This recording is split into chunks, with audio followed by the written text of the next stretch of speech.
우리는 바쁘고 정신없이 돌아가는 세상 속에서 부지런하지 않으면 뒤처지는 세상 속에서 살고 있습니다.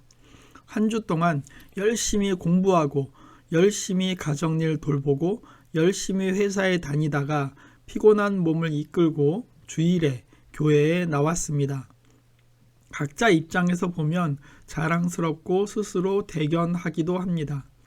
정말 인간 승리, 의지의 한국인은 나를 두고 하는 말 같다, 이런 생각도 해봅니다. 그런데 신앙인으로서 한 가지 확실하게 해 두어야 하는 것이 있습니다. 우리가 교회에 다닐 수 있는 것, 이것은 우리의 선택과 우리의 의지에 의해서가 아닙니다. 하나님께서 우리를 받아주시고 자녀로 삼아주셨기 때문에 교회에 다니며 예배를 드릴 수 있는 것입니다. 그런데 우리는 가끔 그러한 하나님의 은혜를 망각하고 마치 자신이 하나님께 커다란 은혜를 베풀고 있는 것처럼 착각할 때가 많습니다. 하나님, 제가 무척 바쁜 사람이거든요. 이 주일날 정말 바쁜 시간을 쪼개서 교회에 나와 예배 드려주는 거니까 하나님께서는 저에게 무척 고마워해야 할 것입니다. 물론 말은 이렇게 하지 않지만 우리가 신앙생활을 하면서 많은 양보를 하고 손해를 본다는 생각을 할 때가 있습니다. 말은 안 하지만 생각이나 행동으로 하나님을 서운하게 하지는 않았는지 생각해 보아야 합니다. 본격적으로 오늘 본문으로 들어가 보겠습니다. 신명기는 이집트를 탈출한 이스라엘 백성이 40년이라는 긴 세월을 방황하다가 이제 약속의 땅인 가나안을 눈앞에 둔 상황에서 그들의 지도자였던 모세가 이스라엘 백성들에게 당부하는 설교입니다.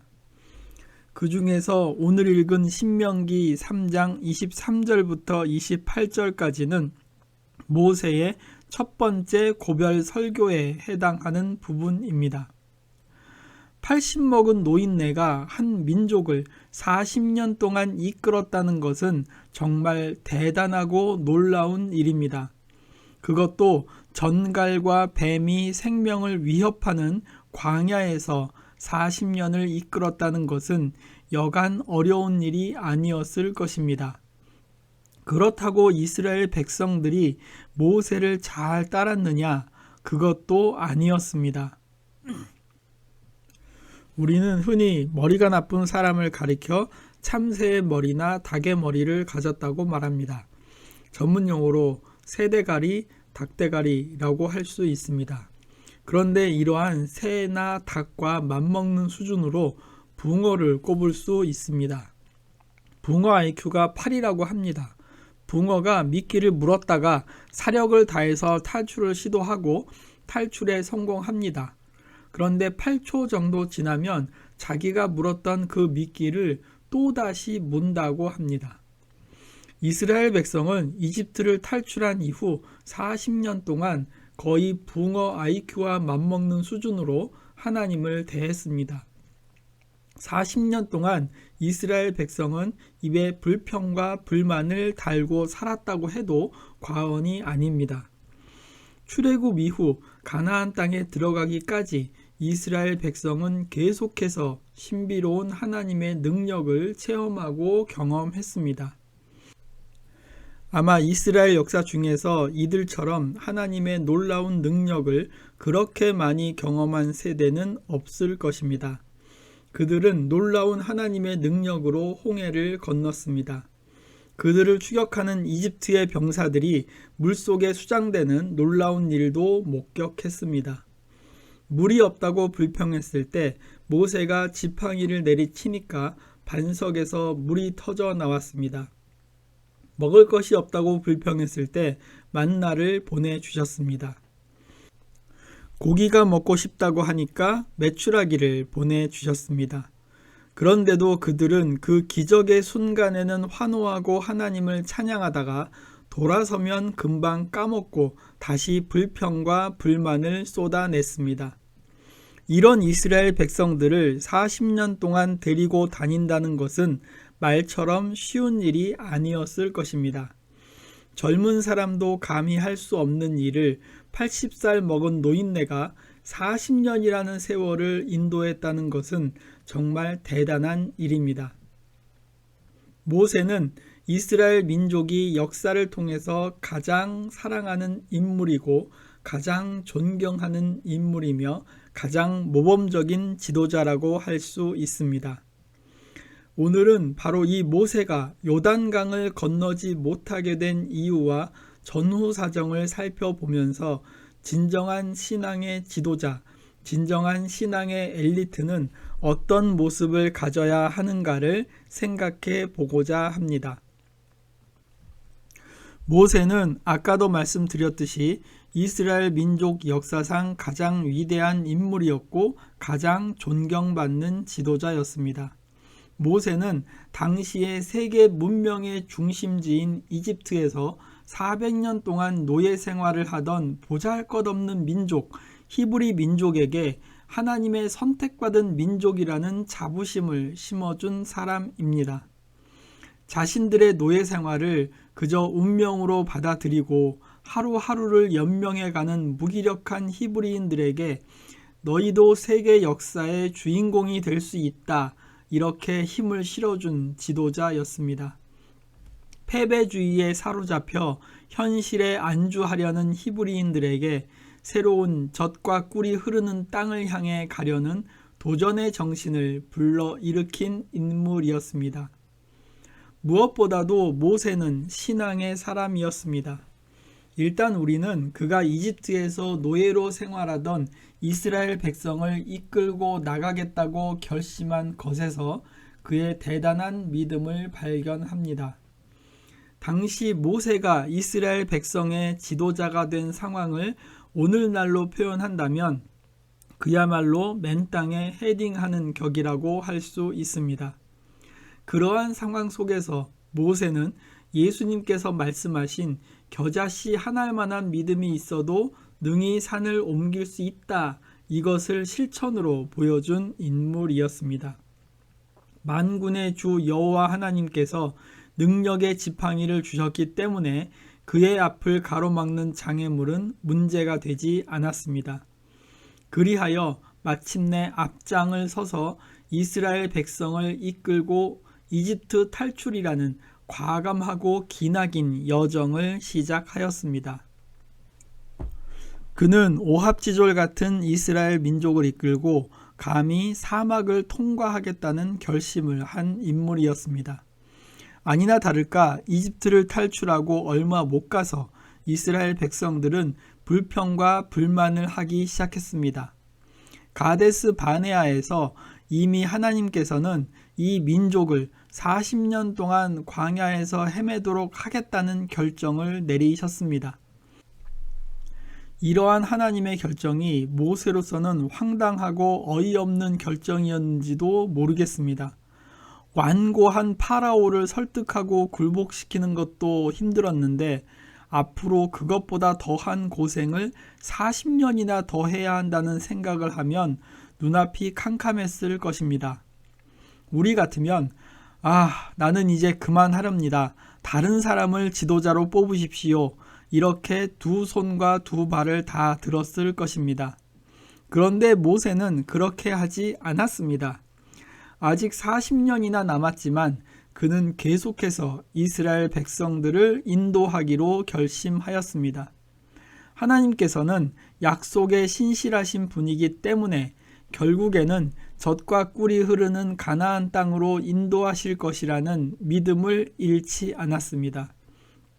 그 믿음이 있었기에 그는 앞으로 40년을 이스라엘 민족과 동고동락하기로 결심한 것입니다. 여호와 하나님이 이끄시면 홍해도 건널 수 있고 불붙는 사막도 통과할 수 있다고 믿었던 신앙의 사람이 바로 모세였던 것입니다. 그는 마침내 천신만고 끝에 드디어 그가 가고자 했던 젖과 꿀이 흐르는 가나안 땅, 그 약속의 땅이 바로 눈앞에 바라보이는 비스가 산 위에 올랐습니다.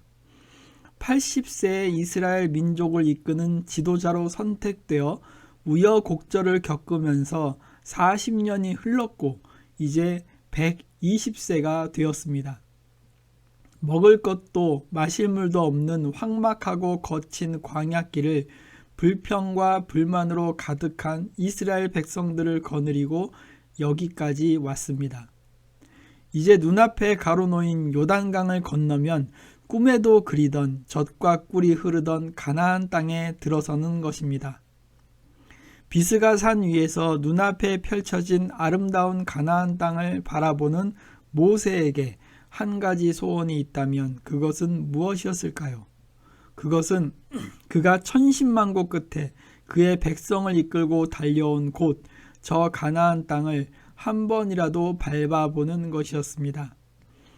요단강 동편 비스가 산 위에서 늙은 지도자 모세가 부르짖는 간절한 소망은 오늘 본문 신명기 3장 25절에 나타나 있습니다. 구하옵나니 나로 건너가게 하사 요단 저편에 있는 아름다운 땅, 아름다운 산과 레바논을 보게 하옵소서. 이 짤막한 기도 속에는 젖과 꿀이 흐르는 가나안 땅에서 무슨 부귀 영화를 누리겠다는 욕심이 아니라 그저 꿈에도 그리던 가나안 땅을 한 번만이라도 밟아보고 싶은 소박한 마음과 간절한 소망이 들어 있었습니다. 누구나 모세의 입장이라고 한다면 충분히 이런 간청을 드릴 자격이 있다고 생각할 것입니다. 미디안 광야에서 평범하게 살던 그를 억지로 민족의 지도자로 세우신 분이 하나님이었습니다. 이집트의 파라오에게 가라고 시킨 분도 하나님이었습니다. 모세는 80세에 하나님을 만난 이후 40년 동안 하나님이 시키는 대로 묵묵히 그 일을 수행했습니다.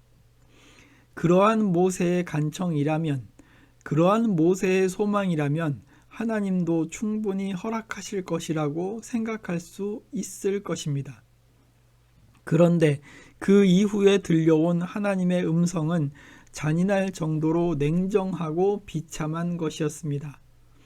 오늘 본문 26절 후반절부터 27절까지는 차라리 듣지 않았으면 좋았을 하나님의 대답이었습니다. 그만해도 족하니 이 일로 다시 내게 말하지 말라. 너는 비스가 산 꼭대기에 올라가서 눈을 들어 동서남북을 바라보고 내 눈으로 그 땅을 보라. 내가 이 요단을 건너지 못할 것임이니라. 여러분이 바라는 소원을 기도로 하나님께 아뢰는데 여러분의 기대와는 달리 응답을 받았던 기억이 있습니까? 인간적인 생각으로 내 소원과 내 바람대로 이루어지지 않은 것을 순순히 받아들이고 그것조차도 은혜라고 생각하며 감사할 수 있을까요? 여러분, 모든 기도 중에 응답받지 못하는 기도는 없습니다. 우리는 우리의 바람대로만 된 기도만 응답된 기도라고 생각하는 경우가 많습니다. 우리 주변에서 접하는 간증거리는 100이면 100, 모두 다 기도했더니 사업에 성공했다, 집안이 잘 되었다, 이런 내용입니다. 우리는 어느 순간 사업에 성공하거나 집안이 잘 되어야지만 기도를 잘하는 것이고 믿음이 좋은 것이라는 강박관념에 사로잡혔습니다. 나의 상황이 좋지 않으면 내 기도가 부족했나 보다, 나는 믿음이 부족한가 보다, 이런 죄책감에 사로잡히기도 합니다. 기도는 내 인생을 장밋빛으로 만들어주는 부적이 아닙니다. 기도는 하나님과 나와의 1대1의 소통입니다. 기도를 통하여 나의 소원을 아뢰 수 있습니다. 그렇지만 결국에는 하나님께서 나를 위해 세우신 계획을 이루도록 나를 온전히 하나님께 맡기는 것이 기도자의 올바른 자세입니다. 기도의 최고의 모델은 겟세마네 동산에서의 예수님의 기도라는 사실을 잊지 마시기 바랍니다. 나의 뜻대로 마옵시고 아버지의 뜻대로 하옵소서. 모세는 그 땅으로 들어가는 것이 허락되지 않았습니다. 그에게 허락된 것은 눈으로 보는 것에 만족하라는 것입니다.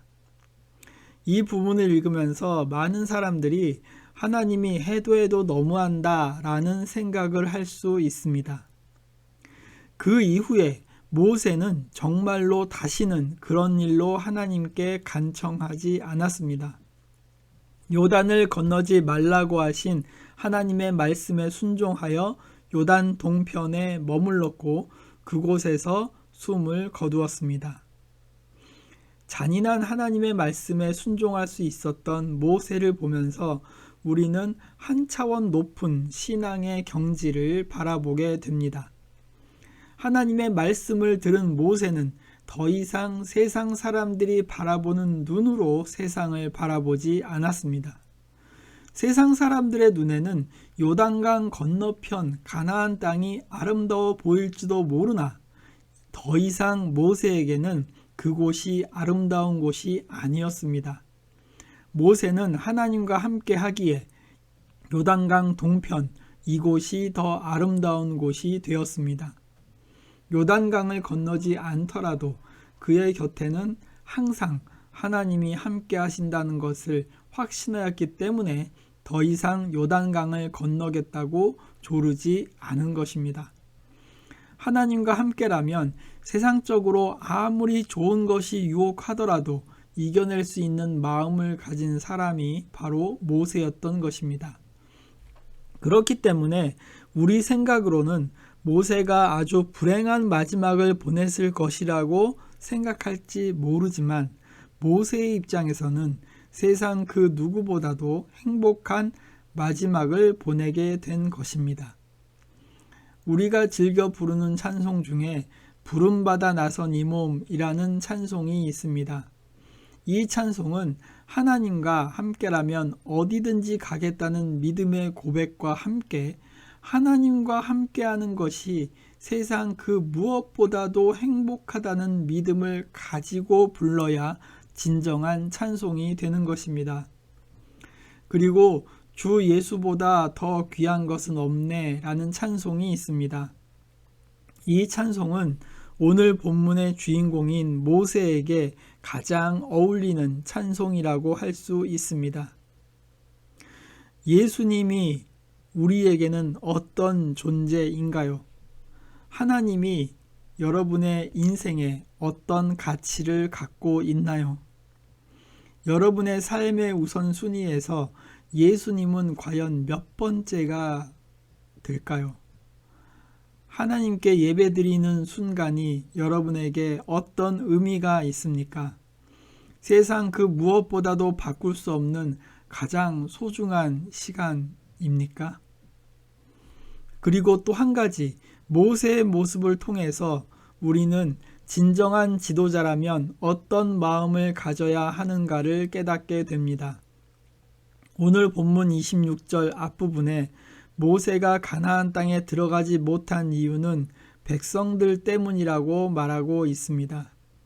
이것이 바로 진정한 지도자가 감당해야 하는 고난입니다. 자기가 이끌었던 백성들을 가나안 땅에 들어가서 잘 살게 하기 위해서 자신은 희생할 수밖에 없는 그 고난을 모세는 감당하게 된 것입니다. 백성들을 행복하게 하기 위해서 자기는 불행해지는 것을 감당해야 하는 고난이 바로 모세가 감당해야 하는 고난이었습니다. 그런데 오늘날의 지도자들은 어떤가요? 내가 행복하기 위해서 백성들, 서민들의 고난은 아랑곳하지 않고 거들떠 보지도 않는 모습을 우리는 오늘날의 지도자들에게서 자주 목격합니다. 모세는 한때 자기 동족을 위해서라면, 자기 민족이 구원받는 길이라면 자기의 이름이 하나님의 생명책에서 지워지는 것도 감수하겠다고 말한 민족의 지도자였습니다. 출애굽기 32장에 보면 이스라엘 민족이 금송아지를 만드는 죄를 범하게 됩니다. 이러한 이스라엘 민족을 향한 하나님의 진노의 채찍을 온몸으로 가로막으면서 모세는 다음과 같이 기도하였습니다. 슬프도소이다. 이 백성이 자기들을 위하여 금신을 만들어 싸우니 큰 죄를 범하였나이다. 그러나 합의하시면 이제 그들의 죄를 사하시옵소서. 그렇지 않사오면 원컨대 주의 기록하신 책에서 내 이름을 지워버려 주옵소서. 자기의 이름이 하나님의 생명책에서 지워지더라도 자기의 생명이 하나님의 저주와 심판을 받아 멸망을 당한다 하더라도, 비록 자기 영혼은 차라리 구원을 얻지 못한다고 하더라도, 만일 그것이 자기 백성을 위한 일이라면 자신이 지옥에 떨어지는 그 일이라도 달게 받겠다고 한 민족의 지도자가 모세였습니다. 우리는 지도자라는 말을 너무 쉽게 쓰고 있지만 진정한 지도자라면 남을 위하여 피눈물 나는 헌신을 한 이후에 그 열매를 맛보지 못하더라도 감수하는 사람이어야 합니다. 그 자신에게 요단강은 건널 수 없는 강이 되지만 그가 인도했던 백성들은 건널 수 있는 강이 되도록 희생하는 것, 그것을 감수하는 사람이 진정한 지도자인 것입니다.